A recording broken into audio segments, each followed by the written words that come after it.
बऱ्याचदा असेही प्रश्न विचारले जातात, की तुम्ही सुचवलेलं रत्न आम्ही घालावं का? घालायलाच हवं का? कदाचित आर्थिक गोष्टींमुळे काही रत्न न घालण्याचा कल लोकांचा दिसतो. पण यावेळी त्याला उपाय म्हणून असं असतं, की त्या ग्रहाचा किंवा त्या स्थानाचा ठराविक असा मंत्र जप करावा लागतो. तो सध्याच्या काळात कोणाला शक्य नसतो. त्यामुळे रत्न हे घालणं फार उपयुक्त ठरतं. कारण रत्न हे चांगलं फलदायी ठरतं. रत्न हे वेगवेगळ्या प्रकारे सुचवलं जातं. रत्न काय काम करतं? तर तुमचा योग जो तुम्हाला हवाय, मग तो विवाह योग आहे, संतती योग आहे, प्रमोशन आहे किंवा नोकरी मिळेल की नाही याचा योग आहे. अनेक प्रकारचे योग असतात. घराचा योग आहे, गाडी घेऊ का हा योग आहे. तर हे योग आणण्याचं काम रत्न करत असतात. म्हणजे थोडक्यात काय, तुम्ही जेवण जेवता पण तुम्हाला टॉनिक जेव्हा मिळतं तेव्हा शरीरात एक वेगळ्या प्रकारचं व्हिटॅमिन किंवा वेगळ्या प्रकारची ऊर्जा निर्माण होते.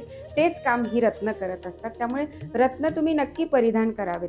पत्रिका बघून, कुंडली बघून जेव्हा रत्न मी सुचवते तेव्हा ती रत्न खूप सुंदररित्या फायदेशीर ठरतात.